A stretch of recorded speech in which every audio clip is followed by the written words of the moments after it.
Oke, di sini apakah sudah terlihat? Udah, Kak. Oke, kalau sudah kita mulai ya. Bismillahirrahmanirrahim. Allah memerintahkan kita untuk berikhtiar dalam melakukan suatu kegiatan seperti peristiwa kekeringan yang melanda berbagai wilayah Sumatera yang pernah mengalami kekeringan, ya. Sehingga terjadi kebakaran hutan di mana manusia berikhtiar melakukan penyemaian awan. Tetapi penyemaian pada saat itu mengalami kendala. Nah, kendala penyemaian awan. Apa sih kendalanya? Kalau tidak ada, kita bahas. Nah, pada saat itu akan juga salah satu orang yang menyoroti kebakaran hutan yang ada di Riau.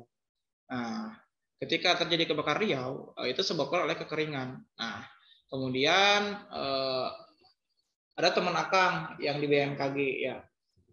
Nah, dia juga sama meneliti tentang kebakaran hutan di Riau. Nah, ketika kebakaran hutan di Riau itu pemerintah itu melakukan penyemaian awan, tetapi ada kendalanya. Nah, mengapa demikian? Ya, penyemaian awan. Berarti apa yang paling dibutuhkan untuk penyemaian awan? Coba ada yang tahu? Apa yang dibutuhkan yang paling utama ketika untuk penyemaian awan? Yang paling dibutuhkan untuk penyemaian awan itu ya awan itu sendiri. Awan. Apabila tutupan awan kurang, maka penyemaian nggak mungkin dilakukan. Misalnya nih, kita di udara, kita nggak kita menyebarkan garam, itu nggak akan jadi hujan karena nggak ada awannya. Sama aja itu kita membuang-buang garam saja, ya. Nah, penyemaian awan ini dilakukan di atas awan, ya. Nama penyemaian awan, pasti yang dibutuhkannya awan. Nah, si awan itu ditaburi garam sehingga kalor itu titik bekunya turun sehingga panas itu awan itu akan menyerap panas. Terus menyerap panas sehingga awan ini cepat dalam titik jenuh.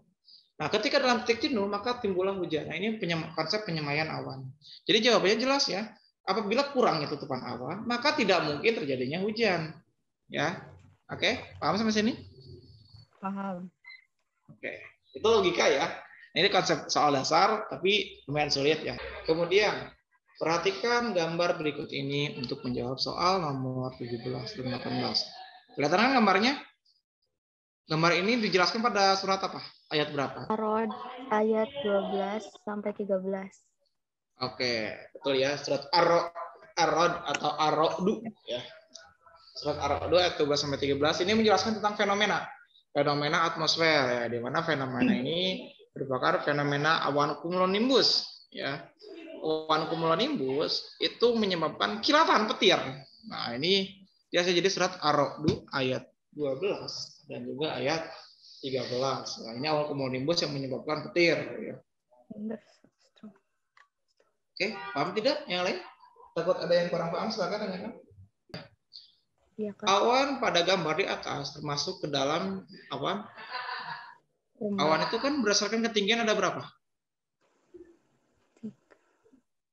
Awan berdasarkan ketinggian ada awan rendah, ya, awan sedang, tinggi, awan tinggi. Satu lagi berdasarkan udara naik. Ya. Nah, pertama awan rendah itu identik dengan kata stratus ya, awan altus. Ini altus ya.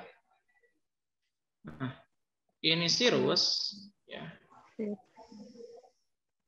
Dan ini ada ada lagi itu. Nah, untuk awan rendah itu depannya stratus, maka awalnya pasti akan dikatakan strato ya. Stratocumulus, stratonimbus. Nah, itu. Kemudian ada awan altus itu alto ya. Awan altocumulus. Nah, itu. Kemudian awan tinggi itu cirro ya. Cirrostratus, cirrocumulus. Nah, itu cirro. Nah, untuk awan stratus itu kan awannya tipenya berlapis-lapis. Kalau altus itu nggak ada ya, nggak ada penjenis awan, bentuknya itu nggak ada altus. Cuma ketinggian saja ada altus. Kalau cirrus itu bentuknya tipis. Nah, itu awan cirrus. Ya. Kalau awan besar udara naik itu contohnya awan cumulonimbus. Di mana awan cumulonimbus ini akan terus naik ya ketika awan biasa itu hanya sampai lapisan troposfer ya. Ketika awan cumulonimbus ini akan terus naik ya sampai ke lapisan atas ya. sampai ke lapisan bahkan sampai stratosfer bawah ya. Awan cumulonimbus ini. Jadi awan cumulonimbus ini merupakan awan yang berdasarkan udara naik karena dia ini bergerak naik terus sampai ke lapisan stratosfer bawah.